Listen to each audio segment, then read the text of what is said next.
हम गणित में अध्याय चतुर्भुजों को समझना, इसको अध्याय 3 कर रहे हैं। इसकी प्रश्नावली जो है 3.1 के क्वेश्चन 5, 6 को हम पूरा यहाँ पर बनाएंगे। इसमें देखिए जो हमारा 5वां क्वेश्चन है, इसमें कह रहा है समबाहुभुज क्या है। एक समबाहुभुज का नाम बताइए जिनमें, फर्स्ट क्वेश्चन है 3 भुजाएं, जिनमें 4 भुजाएं, जिनमें 6 भुजाएं हों। इनके नाम भी बताने हैं और समबाहुभुज की परिभाषा भी हमने यहाँ पर बतानी है। तो समबाहुभुज किसे कहते हैं? वह आकृति जिसमें समान भुजा तथा समान कोण हों, उसे समबाहुभुज कहते हैं। ठीक है, ये हमारा परिभाषा हो गई। अब इसने कहा है कि फर्स्ट, यहाँ पर फर्स्ट जिसकी 3 भुजा होती हैं, 3 भुजा वाला, 3 भुजाएं जो है उसे बोलते हैं यहाँ पे हम समबाहु त्रिभुज, समबाहु त्रिभुज। ठीक है, ऐसी हमारा सेकंड वाला इसने कहा है 4 भुजाएं, इसकी 4 भुजाएं होती हैं, उसको हम यहाँ पर वर्ग कहते हैं, जिसकी 4 भुजाएं समान होती हैं।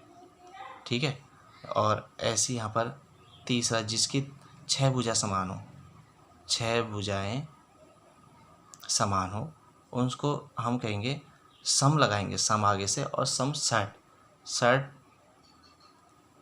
भुज, यानी षट का मतलब हो गया 6 और सम समान, तो ये इनके नाम हो गए। ठीक है, ऐसे अब हम अगला छठा सवाल बनाएंगे। छठे का ए देखिए, छठे का जो सवाल आकृति है वो ये है। इसमें देखिए चतुर्भुज है, 1 2 3 4, 4 भुजा हैं, तो यानी 4 चतुर्भुज के चारों कोणों को अगर हम जोड़ते हैं तो 360 होता है। यहाँ लिखेंगे चतुर्भुज के कोणों का योग होता है 360 अंश। तो हम चारों कोणों को लिख देते हैं। यहाँ पे 50 अंश पहला है धन, दूसरा 130 अंश है, तीसरा 120 है और चौथा x है, तो ये 360। अब हम इनको जोड़ लेते हैं, x तो नहीं जुड़ेगा, x ऐसे ही रहेगा और 360 भी ऐसे ही रहेगा। ये हम इसको जोड़ते हैं तो देखिए यहाँ पे हमारा ये 20 30 और ये हो गया हमारा 300। कितना हो गया? 300 हमारा यहाँ पे मान आ गया। अब हम इसमें क्या करेंगे, ये x बराबर 360, ये 300 को उस तरफ ले आएंगे तो ये ऋण 300 हो जाएगा। और यहाँ पर हमारा जो ये कोण है, इसको हम ऐसे चिन्ह लगा लेते हैं कोण का, तो यहाँ पर हम इसको घटाएंगे तो ये 60 अंश का मान आएगा हमारे इस कोण का मान। ये 60 अंश इसका उत्तर आ गया, हमें ये x हमें इसमें प्राप्त हो गया। इसमें यही कहा है जो अज्ञात है उसको ज्ञात करना है, x जहाँ जहाँ दिए हैं उनके मान हमने ज्ञात करने हैं सवाल में। अब अगला बी वाला सवाल देखिए, यहाँ पर भी हमारा ये चित्र जो है चतुर्भुज का है, तो यहाँ पर भी हम यही लिखेंगे। देखिए हमने चतुर्भुज के कोणों का योग बराबर 360 लिखा। ये चतुर्भुज है, 1 भुजा 2 3 4, 4 भुजाएं इसमें। अब हम इसके कोण लिख रहे हैं, देखिए 70 अंश से ये लिखा हमने, x से ये लिखा। अब यहाँ पर हमें तो कोण दिया ही नहीं है, तो जहाँ पर ऐसी आकृति दी होती है इसका मतलब होता है 90 अंश, और एक सरल रेखा में जो कोण बनता है पूरा वो 180 अंश का होता है। तो ये 90 है, तो अब यहाँ अंदर हमारा कितना बचा, यहाँ पर 90 हुआ, यानी 90 90 दोनों, यानी ये भी हमारा समकोण होगा। तो यहाँ पर हम 90 अंश लिखेंगे इसकी जगह में। ठीक है, और यहाँ पर ये 60 अंश है ये, और बराबर 360 अंश। अब हम क्या करेंगे, x धन, अब इसको और इसको जोड़ लेंगे, जोड़ के यहाँ पर लिख देंगे, और ये 360 है। तो देखो यहाँ पर हम इसको जोड़ते हैं, देखिए 0 0 0 इसका 0 आ गया, 6 और 9 यहाँ पर हमारा 15 हो गया, 15 और 7 ये 22 हो गया हमारा। ठीक है, अब हमारा यहाँ पर देखिए x, इसको हम कोण x बराबर 360 और 220 उस तरफ आ जाएगा, ऋण का हो जाएगा। अब हम कोण x बराबर इसको घटाएंगे तो ये 140 अंश हमारा है, यानी ये कोण हमारा 140 अंश का हमें प्राप्त हो गया। ठीक है। अब सी वाला देखिए, यहाँ पर देखिए सी वाले में हमें ये 1 भुजा, 2 भुजा, 3, 4 और 5 भुजा यानी पंचभुज है। ये पंचभुज है, तो हम यहाँ पर ये पंचभुज के कोणों का योग, यहाँ पर हम कोणों का योग हम यहाँ पर लिख लेंगे, ये होता है 540। ठीक है। तो पंचभुज में अब ये कोणों का हम योग करने जा रहे हैं। देखिए, हमें ये चैनल आप सब्सक्राइब जरूर कीजिएगा, नीचे सब्सक्राइब लिखा है, आपको इसमें सारी वीडियो आपकी क्लास के मिल जाएंगे और क्लासों की भी इसमें वीडियो मिल जाएंगे और सब्जेक्टिव मिलेंगे, तो इसमें सब्सक्राइब बटन ज़रूर दबा दीजिएगा। अच्छा देखिए, यहाँ पर ये 30 अंश का है, ये x है, ये x है, हमें 2 बार x दिया है। अब हमें ये कोण ज्ञात नहीं है, ये कोण और ये कोण हमें ज्ञात नहीं है, तो यहाँ पर ध्यान देना है। ये एक सरल रेखा में, यहाँ पर मैं समझाता हूँ, यहाँ पर ध्यान से देखिए, ये जो ऐसे आकृति है इसमें ये हमारा 70 अंश है, ये 70 अंश है, तो ये कोण हमें पता नहीं है। ये कोण देखिए, एक सरल रेखा, ये पूरी सरल रेखा, एक सरल रेखा में जो कोण बनता है 180 अंश का बनता है पूरा एक सरल रेखा में। तो यहाँ पर ये और ये जोड़ के 180 होगा, क्योंकि ये सरल रेखा में एक कोण बन रहा है एक तरफ।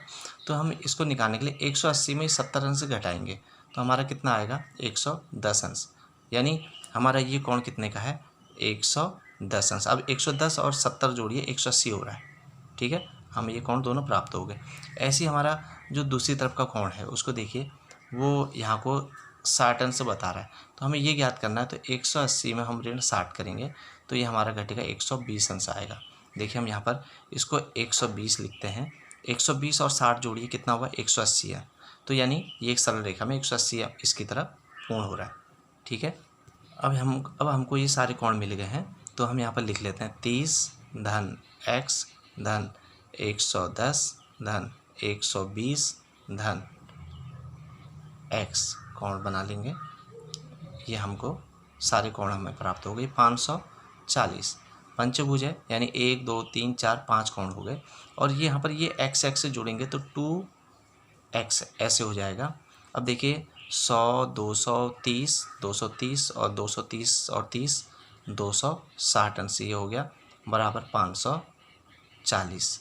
अब हम यहाँ पर 2 कोण x बराबर करेंगे तो 540 ऋण 260 हो जाएगा। अब यहाँ पर हमारा कोण, इसको हम घटा देंगे, यहाँ पर घटाने पे हमारा ये देखिए, ये 14 में 6 गया, यहाँ पर 8, यहाँ 4 बचा, 4 में 2 गया 2। अब कोण x बराबर 280/2, ये 2 बट्टे में आ गया।